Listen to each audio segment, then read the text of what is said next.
What if I were to suggest that you play a key role in the awakening world? And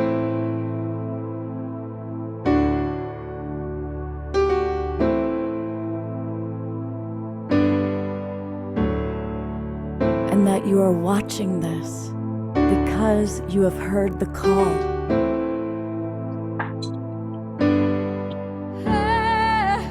We can start right now by opening our hearts and minds.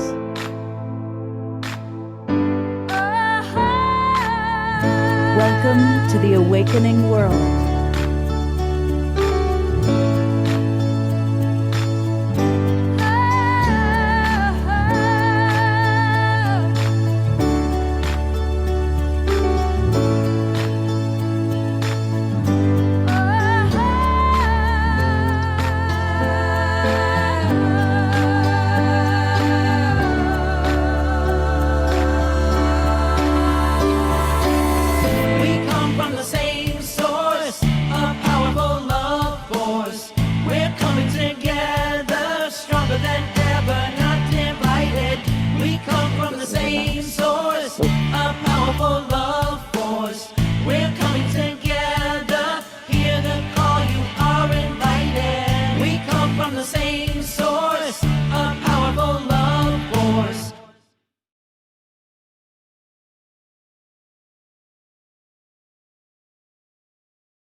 Good morning, everybody. Happy Sacred Sunday to each and every one of you. I want to acknowledge all of our friends that are in the Zoom room with us. I want to acknowledge those of you that are watching on Facebook or on one of our YouTube channels. And I want to even acknowledge those that are watching the recording. Our statistics show that a lot of people end up watching the recording. So whenever you're watching, welcome. It's good to have you with us. I am Love Coach Scott Catamas. I'm your host. And today we've got a beautiful conversation that's going to take place. Two wonderful women that I really respect and looking forward to conversing with. We have Eostar Kamala, you've seen her on the show before, and a new friend, Beth Bell. And we are going to be talking about angels and aliens and altered states and all sorts of wonderful things about raising consciousness as we are part of this awakening world. And we do have our beautiful beloved brother, Omashar, who's going to be providing a couple of musical offerings for us. So we're really excited about that. Before we get started, though, before we go all the way into what we're going to be doing, I do want to invite those of you that are watching on YouTube or Facebook to join the Global Peace Tribe. It's a wonderful group of people. We do 3 or 4 online shows every week. We participate in retreats and conferences. And it really is a way to get to know the amazing beings that are your brothers and sisters in awakening. And it's really easy to join. Just go to globalpeacetribe.com. That's where you can kind of learn all about who we are and what we do. But right away, click register for the new season. And when you do that, of course, it'll take you to our registration page. As I said, we do 3 or 4 shows every week with all sorts of amazing, beautiful guests, similar to the ones you're going to see tonight. For example, on Wednesday night, we did a show all about contacting and connecting higher intelligence with an amazing pair, Zenka Caro and Stephen Altair. And I've been doing, they have been leading these all-night journeys online. And then tonight, Zenka is leading a spoon bending party here in Sedona, which I'm going to go to. So it's kind of fun.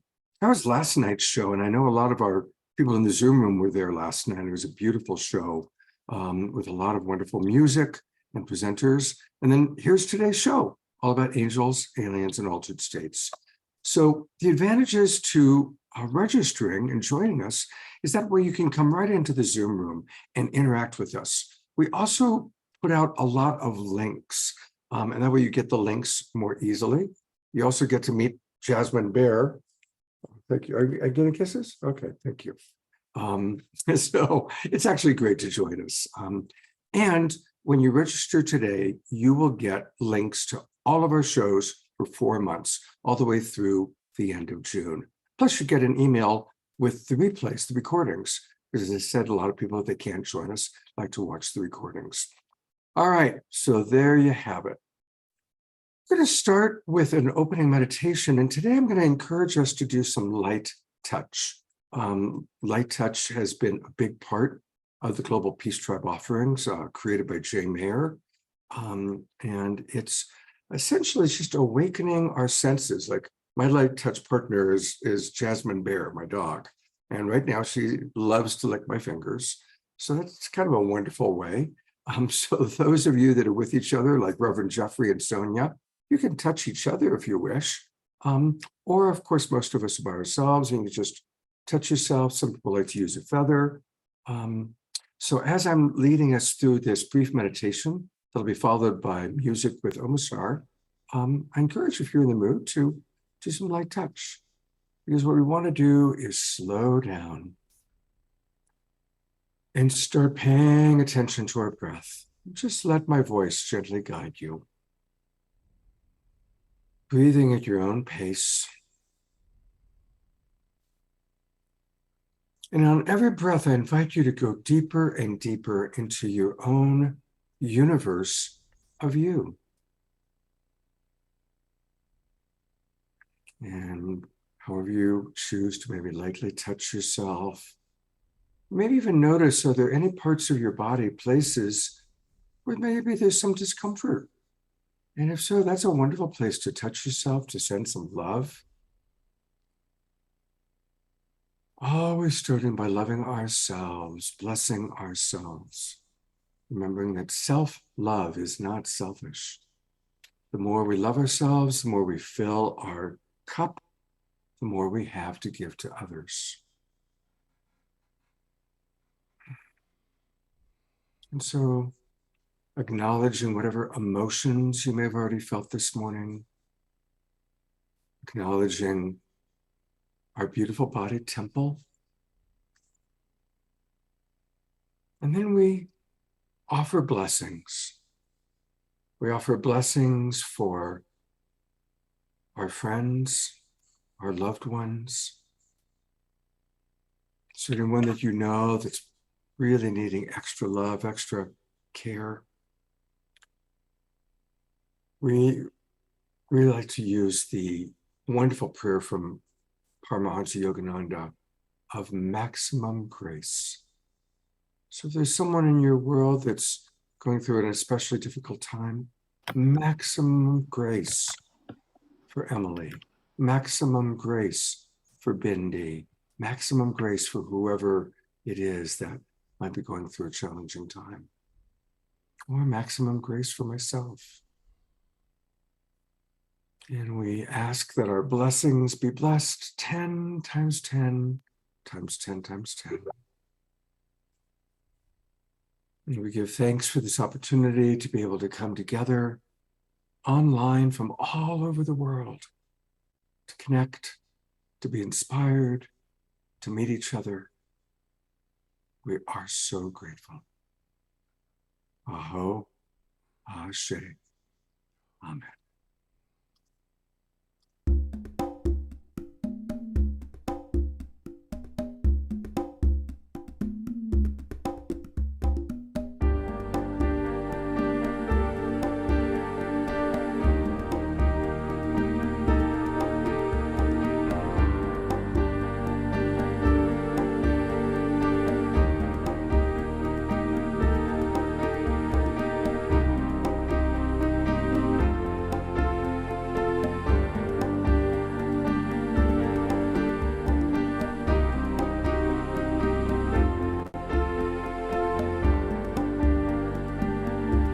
Beloved one, please hold me in your arms, supporting me, 'cause we have traveled so far, earth and star. We are earth and star. We are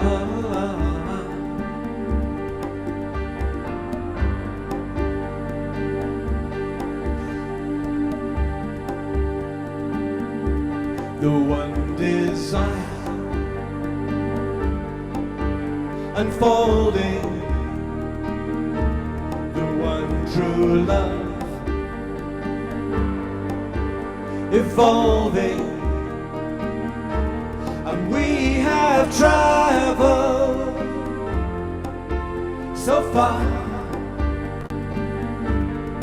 earth and star, we are earth and star, we are.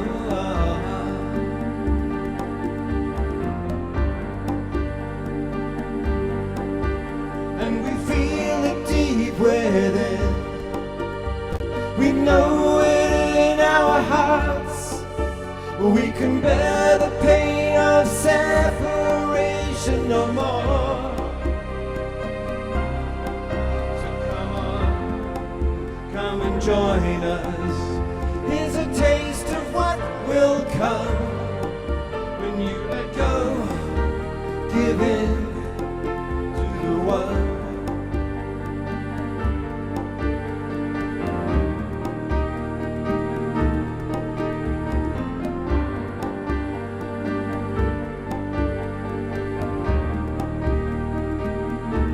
The sacred heart is pulsing, radiant light, revealing, and we have traveled so far, earth and star, we are earth and star, we are.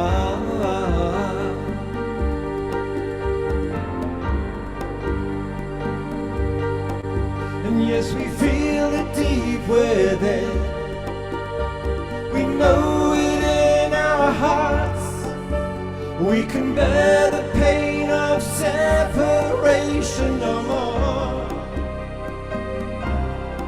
So come on, come and join us. Here's a taste of what will come when you let go, give in to the one. When you let go, give in to the one. We are earth and star, we are earth and star, we are earth and star, we are earth and star, we are.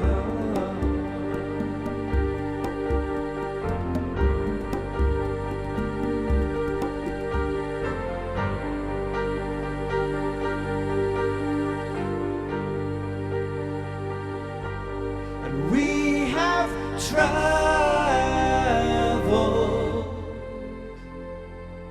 so far.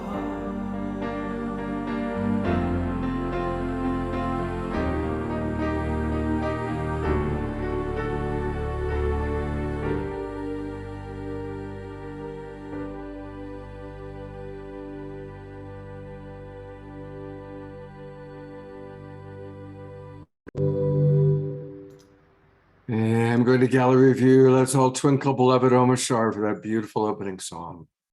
And I love watching everybody dancing and moving. And thank you, Eleanor Joy and Reverend Jeffrey, for always dancing and now bringing in your partners, Ian and Sonia. So we appreciate that. And Roger and Bonnie and Adora. Anyway, thank you, everybody. I so appreciate that. And my co-pilot, Omashar, who's always there. I so appreciate you. Thank you. You too, Scott. It's a mutual admiration society.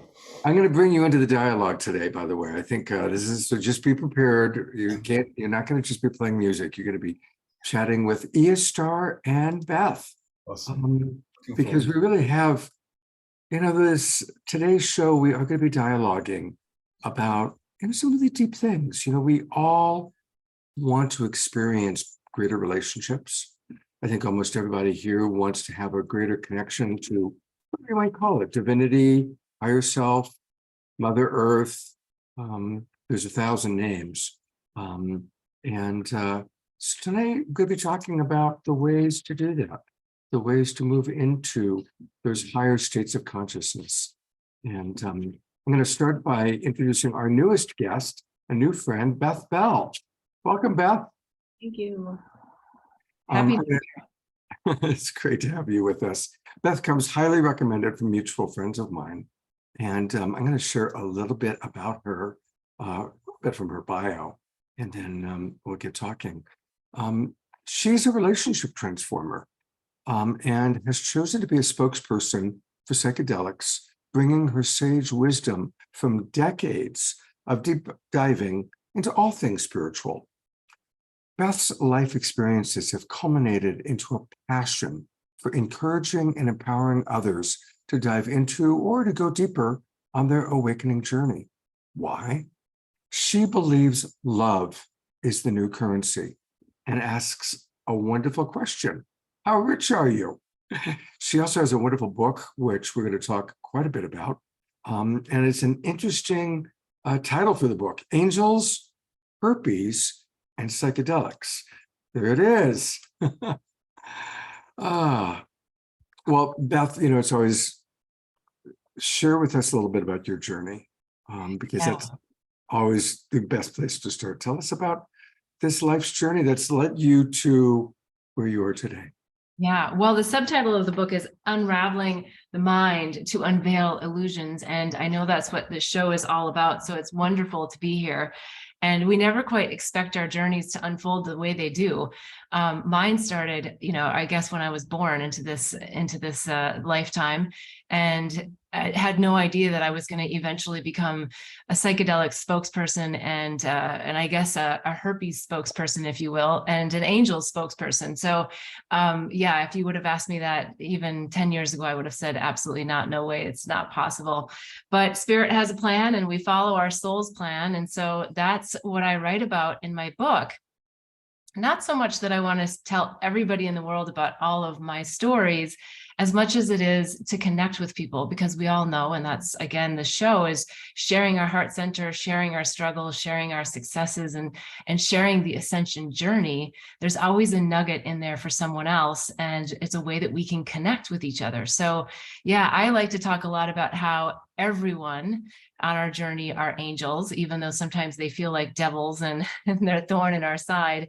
But everyone's here to help us with our awakening. And so in my book, I talk through a lot of those storylines. And I would say that I always felt very awake as a young person.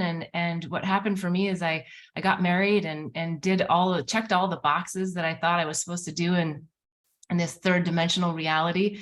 Got married, had a big corporate job, worked in big pharma. And before anybody gets too crazy about that, it's an interesting dichotomy. I'm very happy that I actually had a career in big pharma. I'm very happy I'm not in big pharma. So I have very different aspects about myself, and got married and thought I was happily married, and then had an awakening kiss at 30,000 feet that just literally woke me up.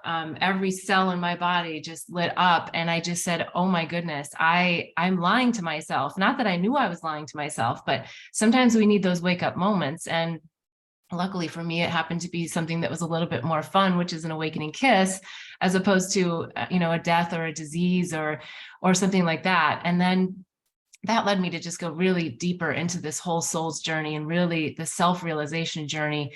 And so there's many, many aspects I can get into. I don't know if you want me to sort of just keep rambling on to the whole journey, or if you want to interject with things, but Sure. I have lots of stories to tell and lots of things that I want to share, and that I hope that others will share as well. Well, yeah, they're all topics that are really fantastic. Well, let's talk a little bit about your journey of connection to, what do you like to call it? What do you like to call that which is everything in the universe, higher self? What term do you like? Yeah, I often use universe. I guess these days I speak a lot more about just oneness, because that's really all of our North Star, right? Is to hit that North Star of oneness, but to embody it here and to bring it out into the world and to shine our light and show the way. And so that's, I guess, maybe how I like to talk about it. But we can say universe, we can say higher self. I think they're all great ways to talk about what we're tethered to. I don't know if that's the right word, but tethered to here on planet Earth, in this meat suit that we have, and how we navigate around and help our other brothers and sisters wake up. Right, we can't do it for anyone, and that's also a big theme in the book. Is a lot of times as enlightened beings and as way showers, we want to wake everybody else up. And we can lead a horse to water, but we can't make them drink. And so there's also that time where we say, I'm going to let them choose their free will and let them do their soul's journey. But it's all about getting that ego mind in the backseat and letting the soul drive, as all of your listeners know to this show, right? Because that's what we're all here to do, is to help just remember back to source, remember who we really are at the core. And that requires cutting through a lot of the crap and a lot of the storylines and a lot of the ideas that we have about ourselves and about humanity and about our culture, and all the programs that got instilled and installed in us at a young age, and then all the trauma we endure through all of life's experiences. And I don't say that with a smile to make light of trauma, but we do have to stay light. We do have to stay light about some of the things that happen to us, and just keep asking, what's in this lesson for me? This has happened. What's in it for me? What's the pearl I need to really harvest from this situation? And so, I think, we're all in this journey together. We all have our struggles, and yet we're all ascending. And it's such a beautiful time on the planet, because we really are ascending. And while that ascension is happening, I think probably everybody on this Zoom call has had the moments where you just go, wait, it's like the freak out moment of the darkness or the wound that comes up. And it's also about releasing those and not keeping those storylines as we ascend. And so that we can continue to look at our brothers and sisters out there that are still deep in the third dimensional fear and deep into their thought constructs and deep into the suffering. A lot of people just do not want to release their suffering, right? We know that. So in the book, I talk a lot about those stories, and angels have always been a real guide for me. I would say early on in my life, I was actually really scared about what might walk through my door, or not so much about what would walk through my door, but what would show up in a room. So I always had this affinity towards spirits and probably my star seeds, but I didn't know it at the time. And so I had a lot of fear around actually connecting to the other side. And so eventually, this is like 20 plus years ago, many things happened that kind of started to walk me through. One was where I had 5 people show up in my living room, 5 angels that had very translucent bodies. They were all in flannel shirts and blue jeans, and it was in the middle of my divorce. And I at the time, I knew I was really clear about the divorce and leaving, but I also wanted just that guidance for someone to tell me that I was doing the right thing, because it's so hard sometimes when we have to leave relationships because we want to bring them along. And yet, if they're holding us back, we still have to know when to use our discernment to say, no, it's time to keep going. So when these 5 beings showed up in my living room, it absolutely scared everything out of me. But in that moment, I couldn't deny it. And there was really just this big swoosh of energy. And then the message came, you're doing the right thing, keep going. Mm-hmm. And I guess that's what I needed to hear from my guides. And so then I went through the whole, like, oh, this is all my imagination and all of that early on in my ascension journey. And then I realized, no, like I felt this, I experienced this, I'm connected to this, I'm going to honor this. And so angels and spirit guides and my starseed family have been something that's guided me a lot. But even with that said, I always come back to, but we always just have to stay right here, right now, in this human body as this character that I chose to play in this lifetime, and bringing all of that knowledge and wisdom through. Beautiful. Help everyone else. Yeah. Let's just take a breath. That was a beautiful big download you just gave us, with probably about a dozen things you said. So, I'd like to comment on that, and what about that? So, oh, thank you. I also love to read comments coming in from our presenters, and also want to bring on Eostar. Eleanor Joy writes, such great reminders, Beth, gratitude. And Eleanor Joy also writes, Beth is radiating compassion. And I agree, you're very radiant. Connie, one of our absolute beloveds, writes, yes, Beth, we all gave an overarching act of free will when we incarnated, giving permission to the conscious, loving universe to take us on our journey to wholeness, self-love, self-acceptance, and alignment with our divinity and purpose. George writes, great to be able to hear one's higher self or guides. Dia writes, asking ye shall be given. This, Beth, is beyond my believability. Thank you, Scott, for being the messenger deliverer, gifting us with Beth on this sacred Sunday. Eleanor Joy writes, some of this is new to Ian, her friend, so it's great for someone like him who is beginning on some part of his path.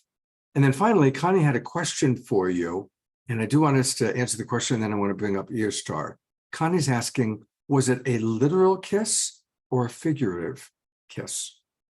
Oh, I love that. And this is the juicy part. So I was married at the time, and I had met a gentleman at a Global Institute for Leadership Development conference. And I just had this connection to this person. I did not think it was romantic.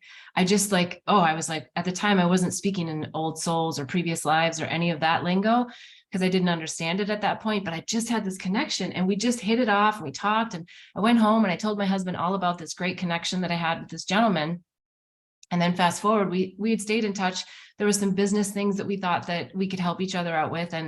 And we were trying to get together for dinner. And so we were both going to be in San Francisco one weekend on a Saturday. And so we said, yeah, let's do dinner. Well, the very last minute, he wrote and said, hey, I'm going to be coming through New York, because I was living in New Jersey and New York at the time. And he said, do you want to ride with me on my private jet across to San Francisco, and we'll just have more time together? And so I went to my husband and I said, hey, here's the opportunity. How do you feel about it?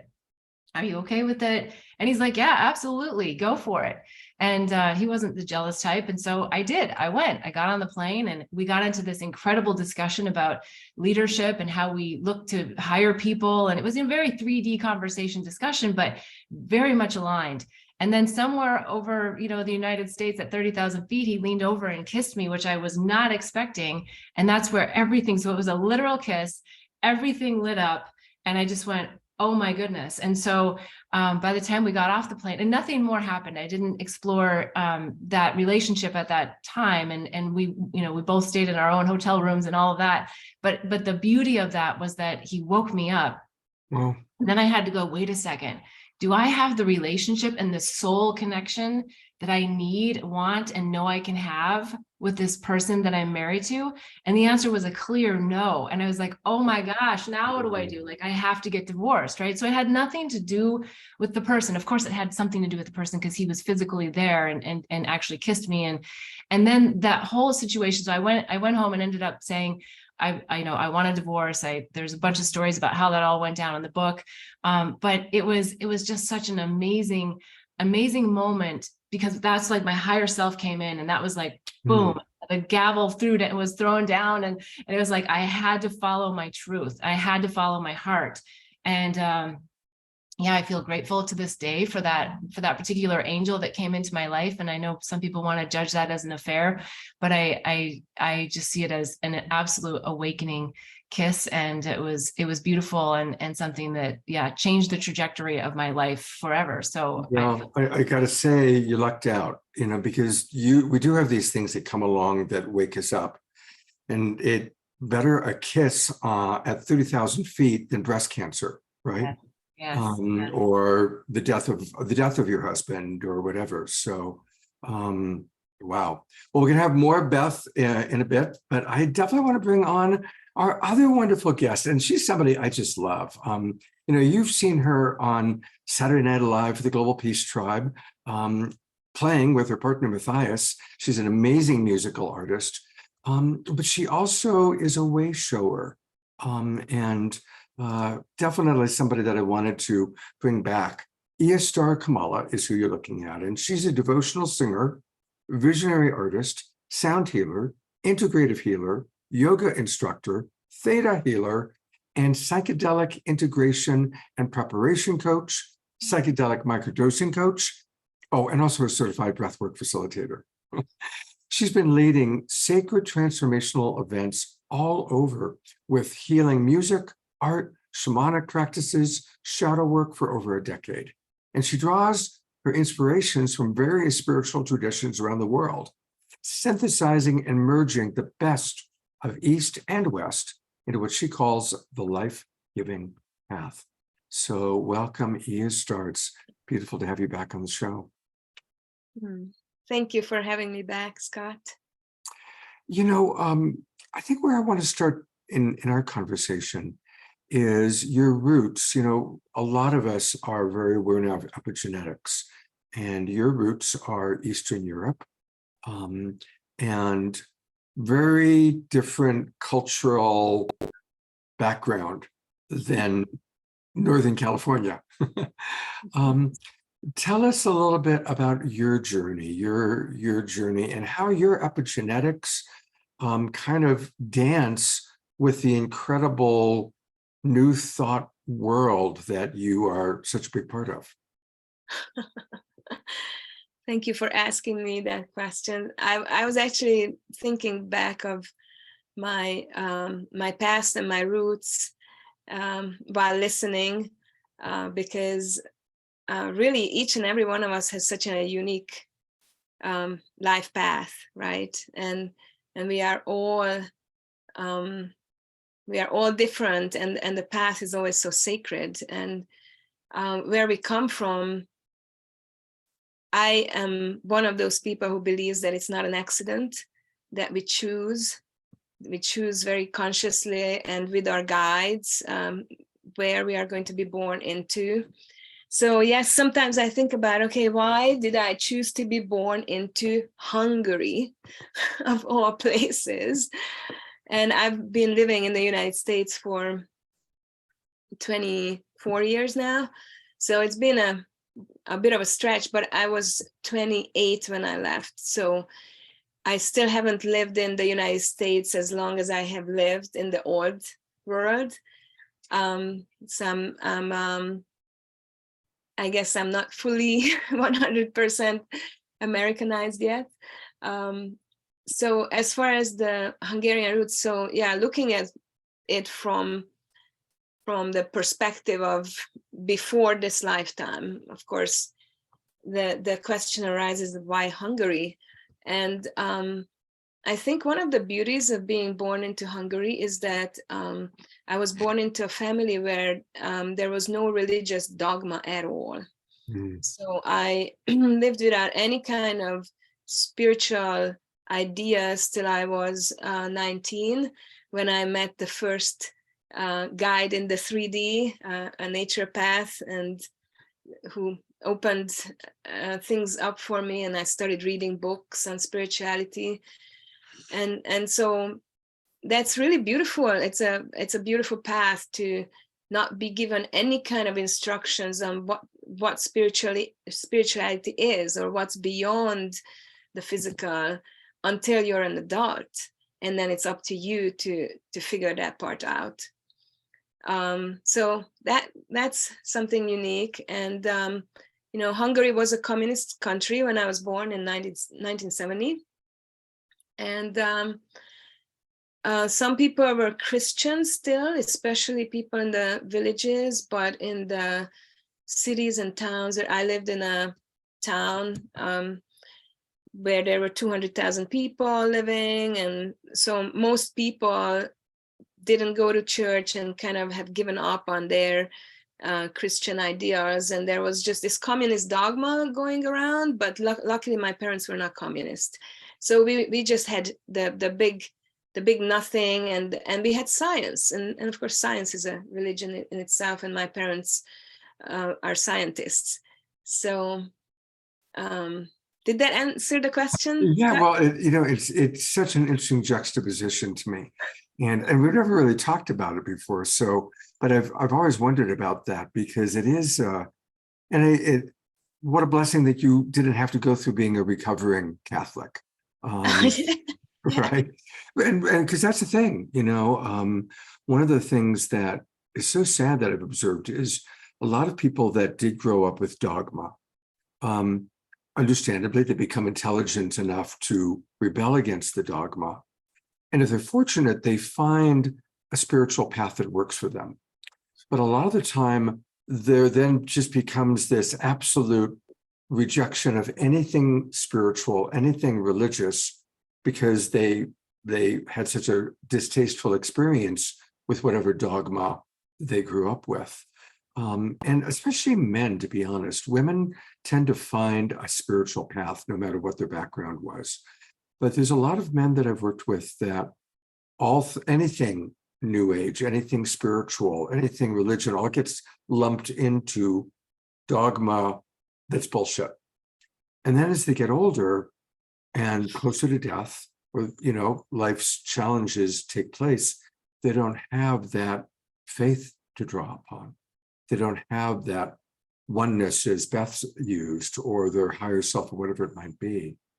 And it is so important, I've learned, as I work with people in crisis all day long, to have faith, to have a practice, to have ways to see the bigger picture. So what are some of the ways you personally have discovered that have supported you with the bigger picture? Well, the list is really too long to be able to. But it's interesting, as you were reading my biography, I was thinking there's one thing that's a really big title that I don't usually put into my biography. And that is that I work with sacred plant medicines. And out of all the sacred plant medicines, my strongest connection is ayahuasca. And so I could talk forever about ayahuasca, of course, but going back to my roots, so I didn't have a particular religion to get over, and I was very lucky that early on I met healers who worked with both energy practices and herbal remedies, and so I dove into those things first. And then, of course, came the yoga and the yogic teachings, and I'm still very, very much aligned with the ancient teachings of the Upanishads and the Bhagavad Gita and the Patanjali Yoga Sutras and all that wisdom that comes to us from 3,000 years ago or earlier. And only then did I get into the sacred plant medicines, and I was already into pranayama, but as of more recently, I'm really into breath work, and I'm also really into microdosing. So now in my own spiritual practice, I like to connect microdosing with breath work and meditation. So I think those three things work like wonder in a bundle, and I would like to bring this to people, and especially nowadays that the mainstream is awakening, and especially here in California, but all over the United States, people are now starting to have access to sacred plant medicines, and they're like, oh, microdosing, I heard about it. So I'd like to be able to be the one who tells them, yes, you can microdose, and there are all these other things you can do while microdosing. You can have a breathwork practice and potentiate your microdosing practice through breathwork. And then you can move into meditation and realize that maybe you don't even need any of the other things that have led you here. And yes, and healing the traumas of the past. So of course, being trauma informed is very, very important, as we see, and people like Dr. Gabor Mate, who are bringing the idea of trauma to the mainstream, and now people are awakening to the fact that, oh, maybe I too have a trauma that needs some healing, and maybe I too have a trauma that I would like to see what it is, and maybe I can release this trauma or heal this trauma or embrace this trauma. So these are the things that I'm working with. Beautiful. I'm going to bring Beth on as well, because this is where I want us to kind of go into some conversation. And I want us to talk a little bit about the balance of psychedelics and being trauma informed, because that is a really important piece. And honestly, my kiss, if you will, was when I was 16 and I took LSD for the first time. And that's when I woke up. I had an amazing, I was with my best friend, Richard, and we had an out-of-body experience. And we kind of, as Beth talked about, we had that experience of divine remembrance. We remembered that we were multidimensional beings and that this earth life was just a little itty-bitty part of who we were in our existence. And it was a blessing. And I'm now 67, so that was, what, 51 years ago. But it was certainly one of the most significant moments in my life. And I, of course, went through all sorts of exploration of psychedelics. I no longer use psychedelics. The last couple of times I've tried them, it was like, my body was like, no, not anymore. But I am very intrigued with microdosing. And actually, I'm going to be working with Eostar and creating my own little pathway that way. That's me. Most of us watching probably have a story like that, a relationship like that. And so I want to open it up to both of you to share some of and most of the people on our show are 50 plus. So as we're in the second half of our life, what are some of the things to consider, and some of the things to be sensitive to and aware when it comes to using psychedelics for connecting to oneness, to higher self, to the universe? Well, if I can jump in, first of all, I want to say to Eostar, thank you. I think what you're doing is amazing. The breath work, the meditation, and microdosing together is like, that just warms my heart, because I've always been a really anti-drug person all my life, not even marijuana. And so when psychedelics came to me, it's a little bit of a long story, and I won't necessarily, because I want to answer the question, but I can get into that story later. It really helped me to embody everything that I thought I knew intellectually. But the key is that you use it to point you back to that North Star, to that remembrance, but that you still do the work here, and that you still blow up the trauma here and release it here, so that you're not just going back out there to escape. Because I feel that if we do that, if we're not doing the integration work, then we're just doing drugs. Mm-hmm. It's about getting the experience. Scott, you just mentioned it's a beautiful example of having an LSD trip a long time ago and still knowing the remembrance that came to you from that trip, right? We can integrate one trip for a lifetime if we wanted. So it's not about, and people get caught up in this idea that, oh, I'll say ayahuasca, but ayahuasca, bufo, mushrooms, they're going to enlighten me, right? Because you go on the trip and you feel enlightened. But no plant-based medicine is going to enlighten you. You're going to do it yourself. That's why it's self-realization. So I guess I would just second what Eostar is talking about. And I know you haven't told us the whole program, but microdosing is a nice way, but it's also, Scott's way is a nice way to just be not on them anymore, right? So it's something that I think we wake up to, but it's not something that we use as a crutch. And I think that's a really important aspect of this, because I could go on for a while. So I'll stop there, but I also want to talk a little bit about what I think can happen for people if you get caught up in the ongoing use of high doses of psychedelics, and what happens to our aura and our brain chemistry and entities and everything that we open ourselves up to, which can be counter to what we're doing on the ascension journey. So I think that there's like a real fair balance on things that should be discussed, could be discussed, will be discussed. So I have a lot of thoughts, but I'm going to pause there. And thank you. And it's true. First off, everybody's different. Everybody's journey is different.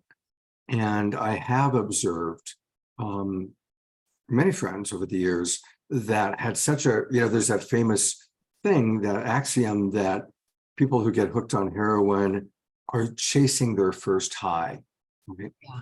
And usually, unless somebody has a bad trip, but usually the first high of any new medicine can be very groundbreaking. It's a whole new experience. It opens up doors. And it's a great way to peek into what's possible.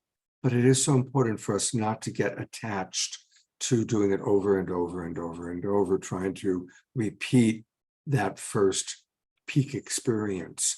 And it's something we have to be challenged or concerned with. Eostar, what are some of your thoughts about that balance?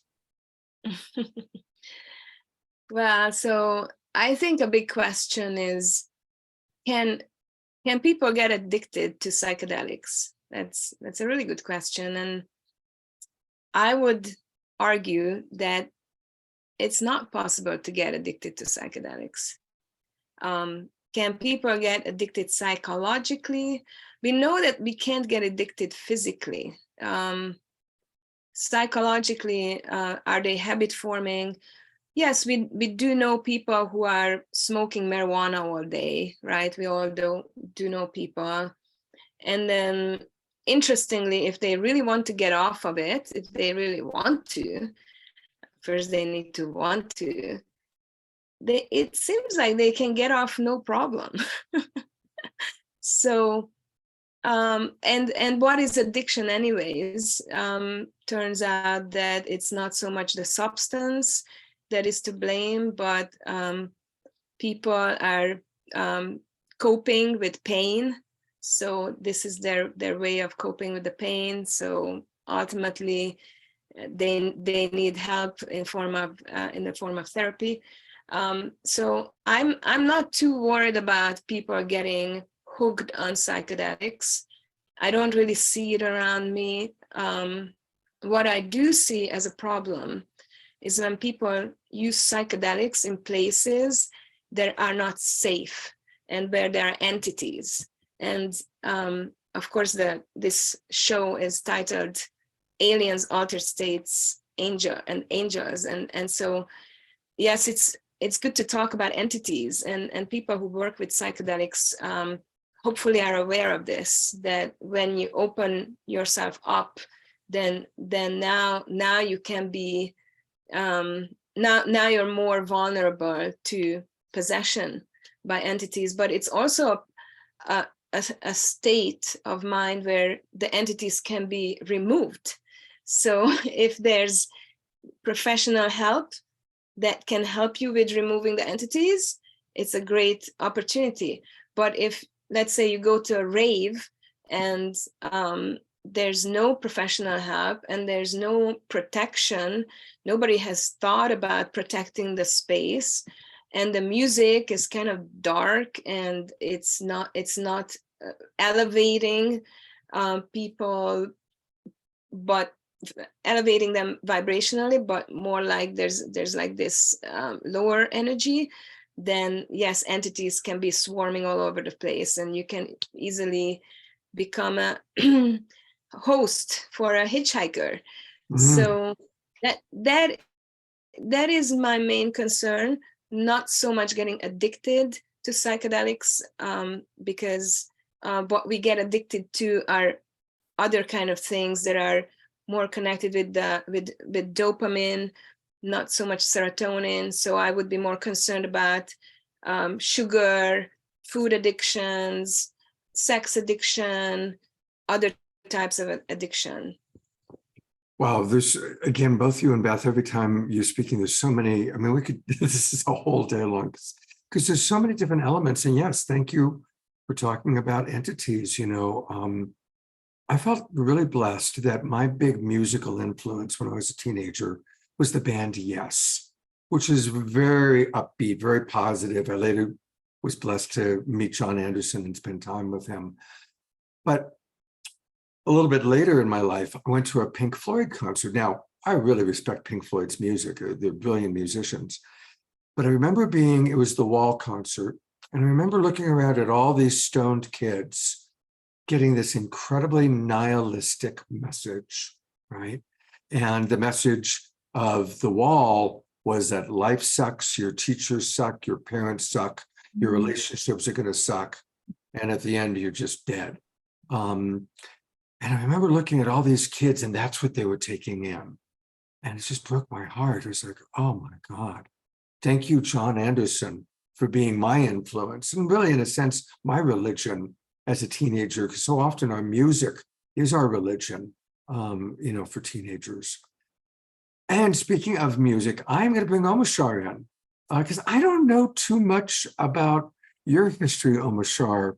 I don't have a history, sorry. But I'm curious where psychedelics have played a role in your life's journey. What would you be up for sharing? Well, I was brought up in England and I was encased in England, let's put it that way, with the British stiff upper lip, etc. But what happened in the cricket fields in England was psilocybin mushrooms used to grow every. Can you leave the four of us on the screen? It makes it easier for me to talk. Okay. And the psilocybin mushrooms used to grow in the cricket fields around us, and you get all these hippies and people going out and picking these beautiful little things. And then you get the owners of the field, they knew that the season was coming and they get out with their lawnmowers and mow them all down. And so we chased them around. But anyway, it was fun. But my awakening came through psilocybin initially. I had it within me since a child. I was a golden radiant sun. And slowly the Brit, stiff upper lip, everything, kind of like the European thing, just slowly encased me. And I took some psilocybin and it cracked me open into, I am one with everything. I am one with the stars. I am one with the universe. I am one with you and you and you and you and you. And I thought, holy smoke, that is just the other side of the membrane of my brain. And from then I went to New Zealand and stopped doing such things, but it carried with me. And I was in pop rock bands in New Zealand, as I've told many times before. However, there came a moment in my life where I felt that everything I was doing was half empty. All the music was always had some conscious aspect in it, but it became about a relationship breaking up in rock bands. I thought, I don't want to do this ever anymore. And I had an invitation from someone in the States to go to it was an 11/11 gathering in Virginia, to go, a group called Starborn, to go and be their musician. And I only had 3 spiritual songs out of all my rock songs. And I had no money, and I did not know what to do. And I was living on an island called Waiheke Island off the coast of Auckland in New Zealand. And I was on the beach one night, beautiful starry night, and I said, I feel in my heart I've got to just let everything go, sell everything, including my keyboards, and go to the States and follow this path. But I cannot do this. I don't have the courage. So I want to sign now. And I wanted to sign now. And it was funny, I was on the beach, I was listening to Michael Jackson on my headphones. I forget what it was, probably Beat It or something. And but I want shooting stars, but I don't want shooting stars. I want them to go straight up in the air. And if I get this sign, I promise I will let my whole life go. I'll sell everything. I'll go to the States and start a new life. And within a nanosecond, 5 stars went. And this is a story I haven't told anyone before because I don't think anyone will believe me, but whatever, I don't care. It happened and I went, oh shit. And basically it was what I said, because I knew that I didn't have to, but I'd made a commitment. And so literally I went home and packed all my stuff up and put it on the street and started selling it. And I had these amazing keyboards with me at the time. And Spirit was now guiding me. And I walked into a shop one day and there was an American keyboard manufacturer, CEO, doing a tour of Australasia. And he said, dude, he didn't say dude, he said, Omashar, sell your gear here because you're going to get nothing for it in the States. When you come to the States, knock on my secretary's door and we'll loan you a keyboard until you can buy your own. And so this is Spirit is going, here it is, here's the next lotus leaf for you to step on, start trusting. And so I went to the States with nothing, just a backpack. I'd sold my stuff, but had enough money for the ticket. And I knocked on this guy's door. It was a company called Ensonic. And he said, yeah, and within 2 days, I had a brand new keyboard, $3,000 20 years ago was a lot. And for a keyboard. And from then, just wrapping up now, I've never advertised, but from then, just by following Spirit and the lotus leaves, let's say, they appear when you take the step. you know what I'm talking about right there. Then I've traveled, I've played my music in 33 countries, and not one bit of advertising, whatever. And I've just met folks like us, like we met Scott. It was just the vibration was right. It's time to join hands and walk forward, because now there's a deep trust, not only of spirit, but of each other. And so that's a little bit. Thank you. And Eleanor Joy just wrote, I believe you. One day I manifested a triple rainbow, which confirmed your major decision. Absolutely And, true. and your shooting stars was your kiss, right? That it was my kiss, man. It was your kiss. Yeah. And yeah, I was kissed by the light of the stars. All right, so here most of us are 50s, maybe even 60s, and we've had these awakening experiences. You know, Eostar brought up again, very important, trauma-informed, being trauma-informed. And quite often, it's later in life that we become aware of some of the deep trauma, or maybe the epigenetic issues. You know, we now know that before every human being is born, they receive a genetic download of the trauma of their ancestors, going back at least 7 generations. That's been biologically proven. Well, 7 generations adds up to about 335 people. That's a lot of people going back hundreds of years with everything you can imagine: war, famine, rape, murder. So we all have deep stuff inside of us. So a question for Beth and Eostar: how do we call upon our angels? How do we call upon loving guides? How do we call upon psychedelics or breath work to work on some of the deeper traumatic issues that are there? I can jump in here. Okay. The question was, how do we call upon our angels, our guides? And I think first thing that comes to mind to share is seeing everyone that's in front of us as an angel or a guide, because every relationship is here for our awakening, and seeing what they're offering us helps us understand a lot of what's going on in our internal world. As we know, the basics, right? Spirituality 101, what's happening outside of us is a reflection of what's happening inside of us. So I think that's the first more grounded way to look at connecting to angels and guides. And I think the other way is to just simply ask for the assistance, right? And that oftentimes can happen through, I like to do remote journaling, where I ask a question to my higher self or my guides or my star seeds or whoever I want to tap in with, but it's ultimately all my higher self, and writing out a question. Just sometimes it's like, why am I feeling sad? Or why do I feel this? Or how can I shift this? Or what's happening here? And just remote writing, just letting the pen write and really get that insight and that information. Because for me, it happens to stop their circuitous loops of thoughts, because I actually kind of get something down on paper. So that's still a bit of a slow way to go, but a good way to go, a really grounded way to go. And then I also think that psychedelics can be a really great way to pop through and to be able to be in contact with your guides. I know when I did ayahuasca the first time, I had just a ton of amazing experiences, but one in particular to guides was I was laying there and I just was, I was just shaking, which might look violent from the outside, but, it just felt so good, because I knew that at a cellular level, like I was just shaking out all the trauma, all the, mind viruses, all the things that weren't helping. And I kind of looked up and I saw all my starseed friends, guides standing there, and we were just laughing and having a good time. And they were just kind of flipping me around. It was like I was going through this car wash, which was just a really fun experience, and a fun experience to have with them. So there are those opportunities as well.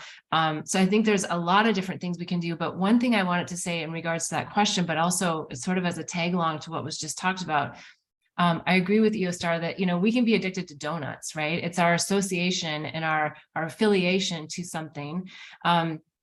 It's nice that a lot of the plant-based medicines and psychedelics do work on the serotonin receptors and not dopamine. So I think that is a big thing, but they also can help with our neuroplasticity. So there's a lot of things that can happen, but I still think that we, to be in touch with ourselves, our own internal compass, our own inner wisdom, which is our guide, it is our source within us, that a lot of that has to do with what Scott, you started with, which is, to have us do touch therapy. I don't know if you said therapy, but touch while we're doing the meditation, because I think what we don't sometimes think about as humans is how important our brain chemistry is in this whole equation. Everyone wants to talk about I want to talk about oxytocin, and everybody else wants to talk about cortisol, right? Everybody wants to talk about the cortisol stress hormone. And it's like, wait a second, they work in tandem. Why aren't we working on, I'm not saying we're not here, I'm just suggesting, like, why don't we do this more? Work on the oxytocin, because that's the cuddle hormone, that's the love hormone, that's the oneness hormone. That's what helps us to feel our connection to source and our connection to our inner wisdom and self. So sometimes there's those easy things like touching and really going into that place of not just self-love, but like getting our brain chemistry to work with us as opposed to against us, getting our DMT and our pineal gland clear. And so all of those things help us get in touch with our guides, or ultimately our higher self, and ultimately oneness and our source, who we're really connected to and what we're all part of. So yeah, so I think there's a lot of good things being discussed here. So great questions. Great, thank you. I actually want to read a couple comments, and then I want to bring on Eostar and get her response, but I do want to include our audience. And a lot of wonderful comments. You're not going to have a chance to read all of them. There was a whole series of conversation about age. So yes, we appreciate people of all ages that are watching the show. Connie writes, awakening, not necessarily trauma informed. How about just a star being or an old soul? And I think, Connie, yeah, that's true. And maybe because I'm a coach and my day job is working with people, I find that almost all of us do have issues that as we awaken, come up. And I think I always want to acknowledge that. But I also appreciate people like yourself that are very, very far along the path. Maureen writes, absolutely, Beth. Inner resonance technologies activate our inner programs and chemistry. IRT, that's again, inner resonance technologies, has activated people's DMT to have a similar experience to both ayahuasca for that experience of oneness. And Scotty says, being with all of us takes us there. Melinda writes, it's so sad we have these amazing events and don't tell anyone. I wish conversations about synchronicities and signs were as common as talking about the weather, like the kiss or the stars. And yeah, magical experiences are beautiful.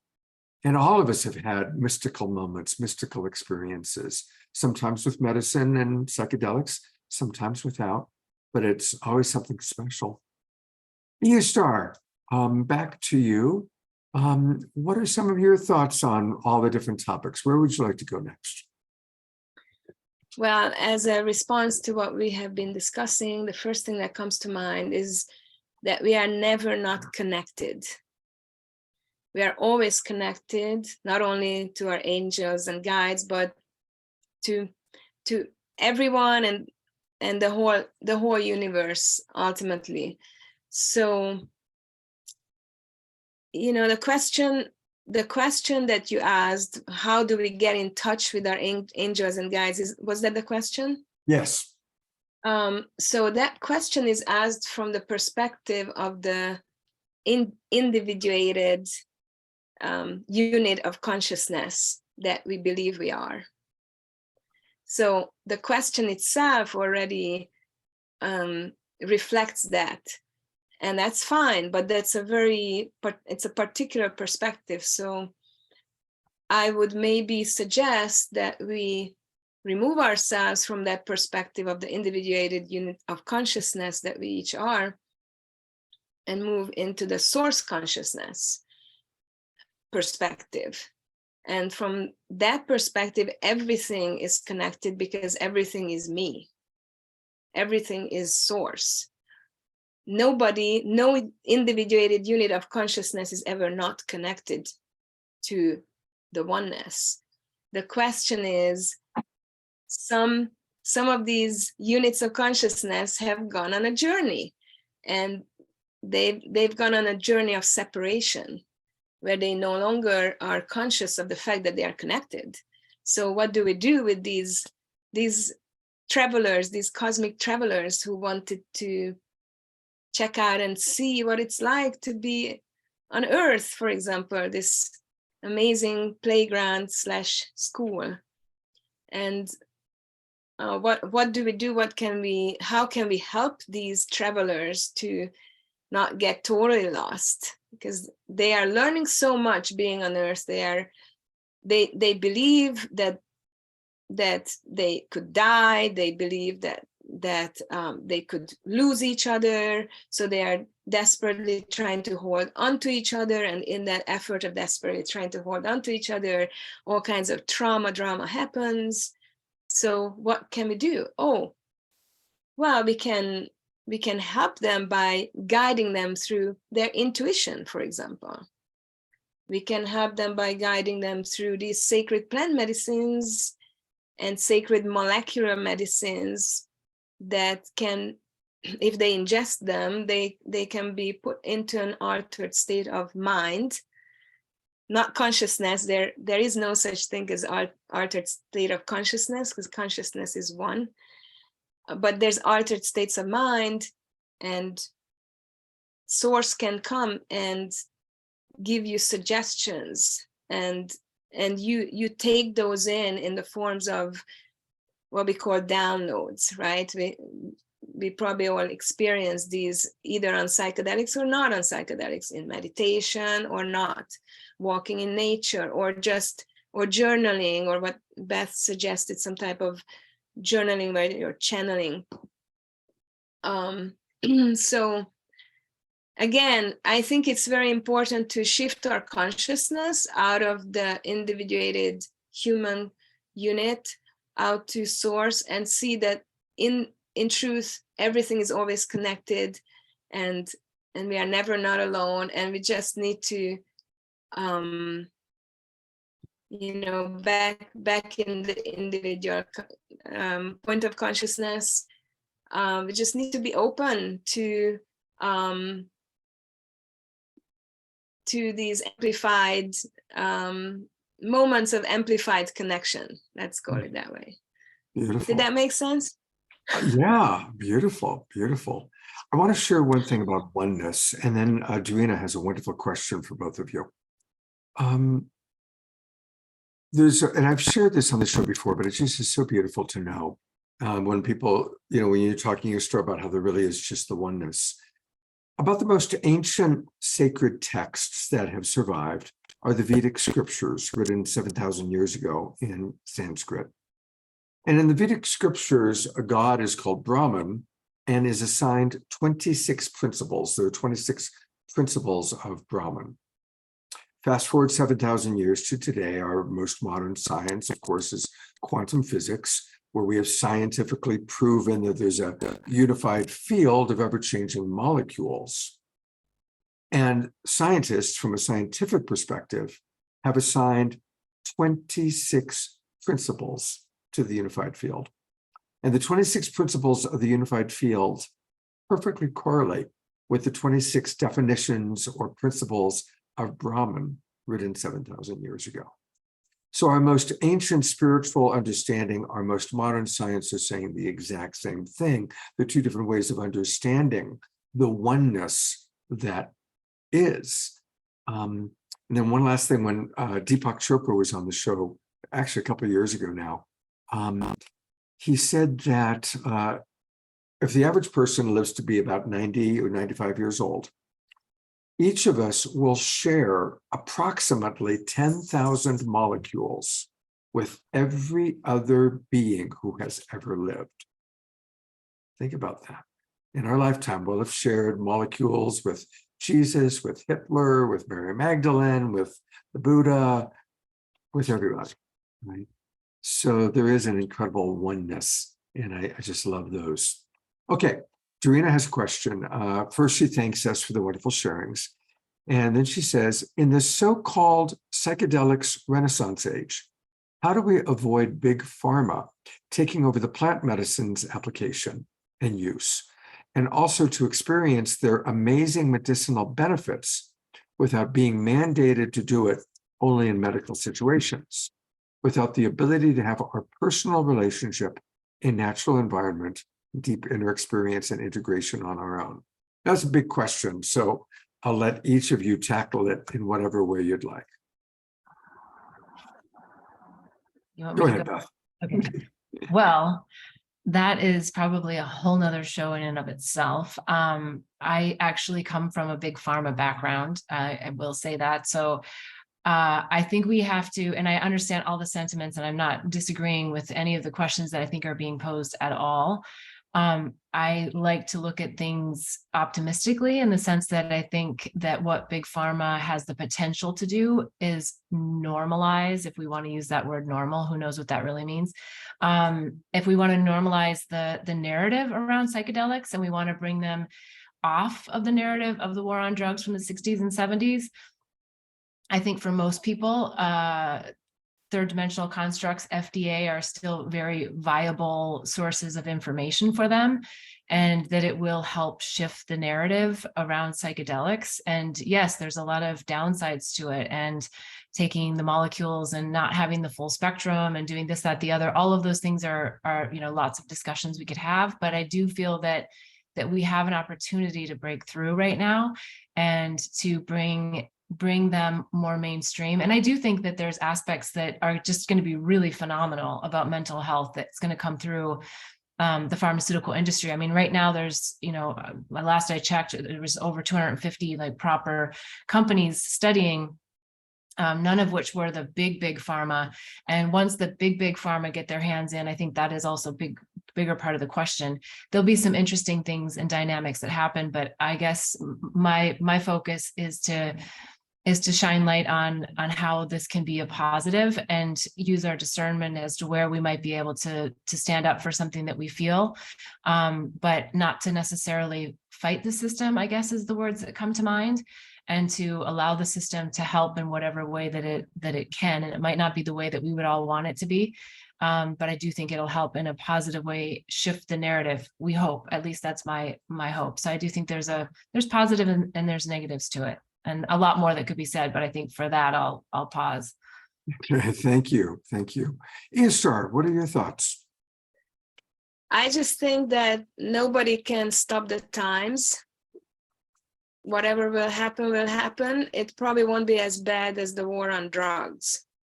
The war on drugs has really limited our access to psychedelics in a way that is really sad. It didn't completely put a limit to it all, but I think that even if psychedelics become more mainstream, and maybe you'll be able to buy this in a pharmacy, or it's kind of hard to imagine. But again, I will know what to do when I get there. I don't know what this is going to look like. I'm just going to tap into my intuition and do what feels right in that moment. I think that's my answer. Yeah, well, it's a good answer. And I guess this might be a chance for you to share a little bit, because you're not big pharma, and you are guiding people on how to use microdosing in balance with breath work and all the various amazing things that you have that you work on.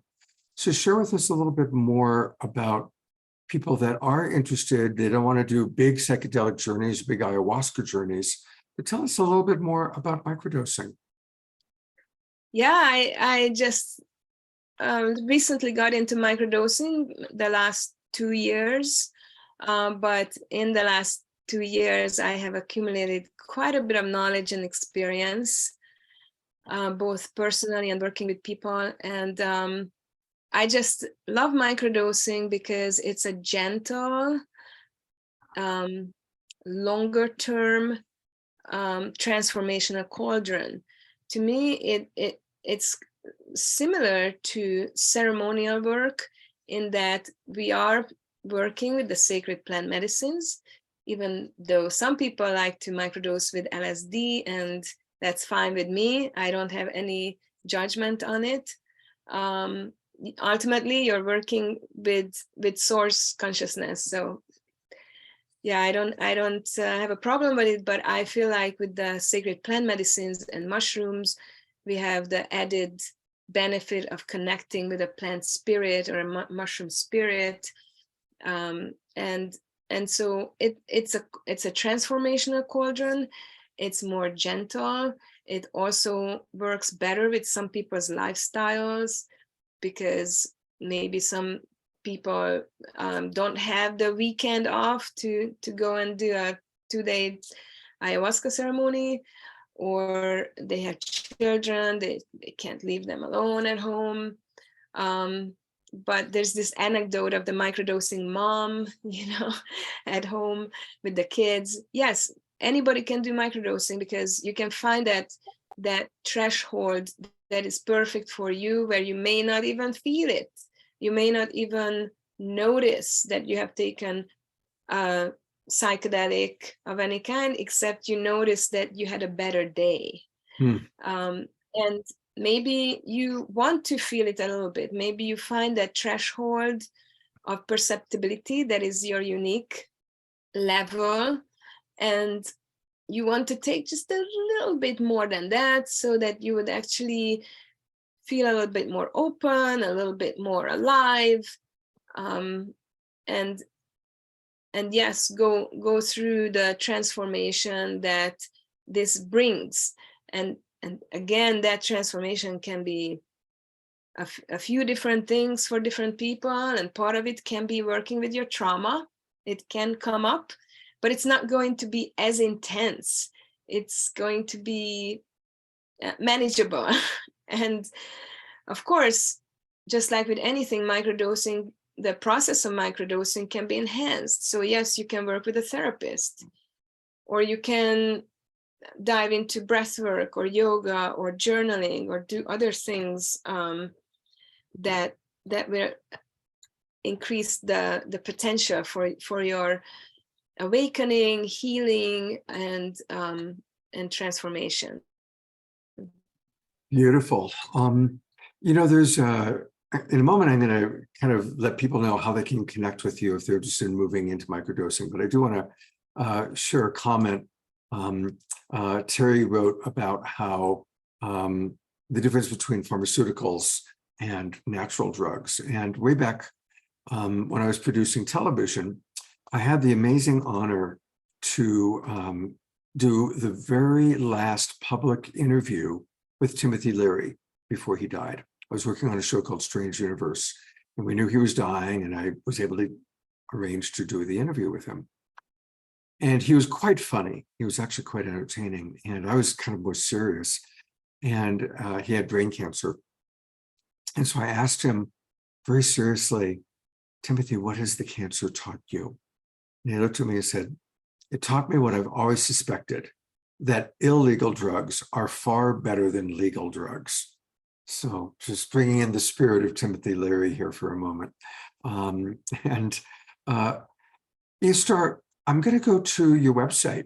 And as I go there, I'd love for you to share with people how they can reach you. And because I'm imagining there might be some people there, and Eostar is in the Bay Area, and a lot of our friends are in the Bay Area. So her website is her name, Eostar, EOSTAR, eostar.net. And what's the best way for people to connect with you if they want to get more information or get some coaching from you?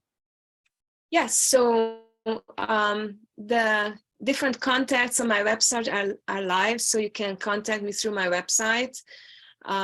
You will also find my phone number there somewhere. Oh, there it is. Yep. So you can text me, you can write me an email, and I do a lot of different things. One of the things that I do is music and sacred music. So I hope if you visit my website and you check out our music, which is me and my partner, Matthias Palas, our music together.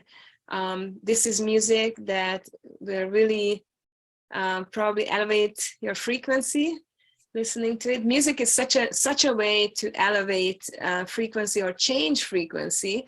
It can go either this way or that way. Ours we definitely, our intention is always to elevate the frequency and bring in the sacred. And you can find out about my various services, and one of them is that I started a microdosing Zoom call. It's Tuesdays 7 to 9.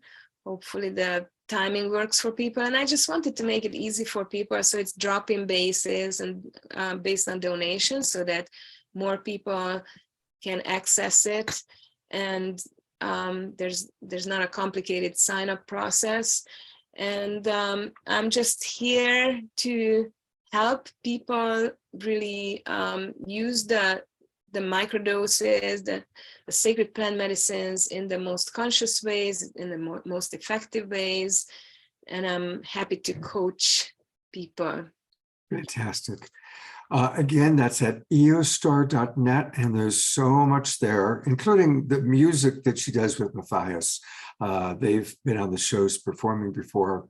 They've performed many, many times all over their beautiful music. And Eostar, it's always such a pleasure to have you on the show. Thank you so much for spending some Sunday time with us. And Beth, I'm going to bring you back on, and this is where we get to kind of share with people a little bit about you and what you're doing. And again, you can find all things Beth Bell at her website, which is bethbell.me, bethbell.me.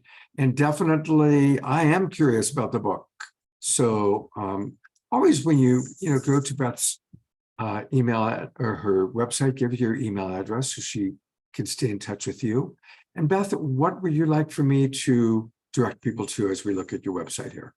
Yeah, well, if you want to hit the back bar, it goes back to the main. Well, actually, no, sorry. Either way, so this just kind of talks a little bit about the book, and you can, as you just did, get the first 2 chapters free. So that's kind of fun. And then if you, the screen that you were on, there's also an awakening and healing handbook. So don't worry, you don't have to go back to it. But there's so many different things on this website. The Awakening and Healing Handbook takes a lot of the modalities that I talk about in the book to another level and just gives more insights in regards to what they are, because we didn't talk about those today. And so there's a great resource guide, and especially if you have others that maybe are just starting their journey, but you can be well on your journey, and the Awakening Healing Guide is a good one too. I also have on my YouTube at Beth Bell Live a show that I'm starting that's called Unravel Your Mind, and that's all about talking about our life stories, because I heard one person say on the chat, you read it, and I think it's so important that all of us awakened beings share our stories, and that we help others unravel the mind viruses that are in there, whether it's the trauma or the big T or the little t trauma. And so, yeah, on my show at Beth Bell Live, and you can see all the replays and hear different bits of information there as well. That's a great resource to connect with me.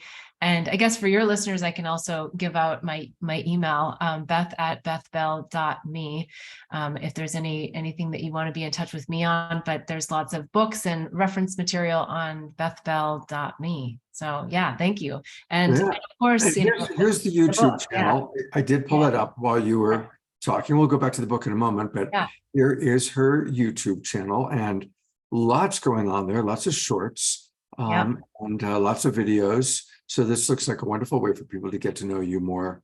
Yeah. Previous life as Lou Gehrig. Wow, I'll have to check that out. Yeah. Yeah. Well, and I'll say that there's also a really fun interview with Louis Schwartzberg on there, and he's one of the catalysts that got me to accept plant-based medicine. So I interviewed him on my show, and he got me interested in the right setting and server. And so that's how I jumped into psychedelics. Louis is a delight. He's been on the show a couple of times. I host all the films for the Illuminate Film Festival. We just showed his most recent film, Gratitude. Yeah. And of course, a few years ago, we had him on the show for Fantastic Fungi. Yeah. Well, thank you, Beth. It's an absolute pleasure to meet you. And I hope you'll come back on the show, and I will be in San Diego in later April. So hopefully I'll get a chance to meet you then. Yeah, it's wonderful. Thank you so much for having me and introducing me to your community. Absolutely. Great to have you with us. And of course, we always love to begin and end with Omashar. And I love that today we got to know a little bit more about your history, bro. Yeah, I know. As I mentioned, it's the tip So of the the iceberg. mushrooms. Can you? Yeah, no. Don't. Confucius say, "Do not take this ones." I put them there because they're bright and beautiful and very pretty. But no, don't touch those. Those are Amanita mushrooms. But yeah, it's lovely to share a story. And when I share it, my heart contracts because of the conditioning that people will not listen and will not believe. So that was a nice shattering of that contraction, because I shared something that was very precious to me. It was one of my pearls with people who I know can actually take the pearl and hold it in their own hearts and maybe share some of their story. So this is just a Sunday song. I'm going to put the lyrics in the chat box. Please sing along, muted. Not muted, you don't be muted, but the thing is muted. Now you sing your heart out, and let's go that way. It's a medley of songs. There's two songs joined together. There it is in the chat. Please sing along. I'm going to change this. And here we go.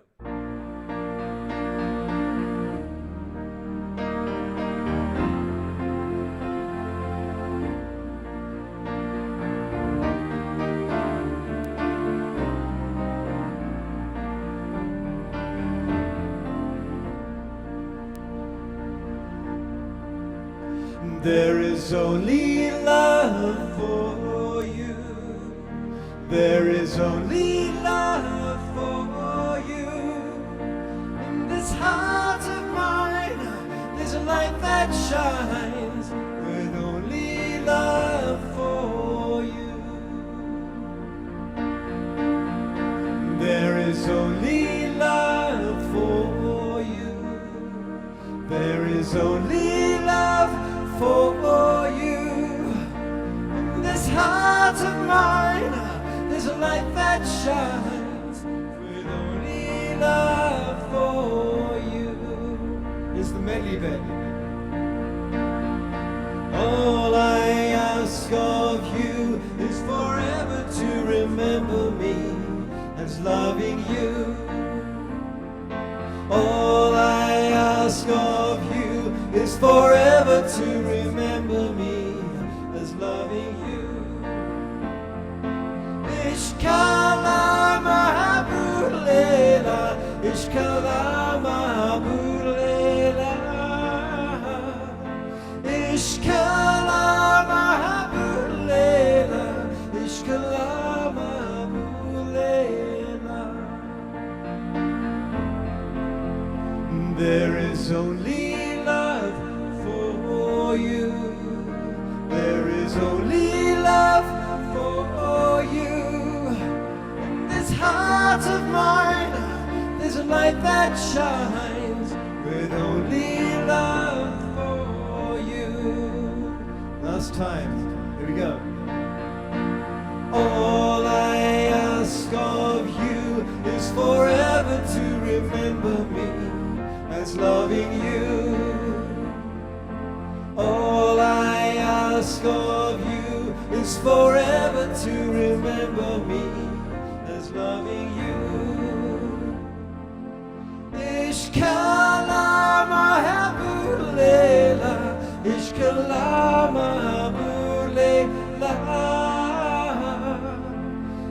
ishkala mahabulela, ishkala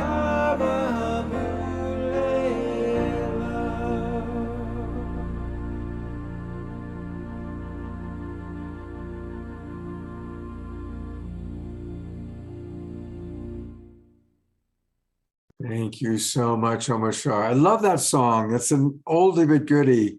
I know, right? And they just pop in. It says, "Sing this." I go, "Okay," and that brings back a lot of memories. That song, a lot of memories. Thank you. my pleasure. Hey, I just want to remind everybody about some of what's coming up on Global Peace Drive. Our next show will be on Wednesday night, and it's going to be a really fun one, celebrating our sensuality and sexuality. And I've got a pair of baby boomers, me and Annie Sprinkle. I don't know if any of you know Annie. She is really quite famous in her world.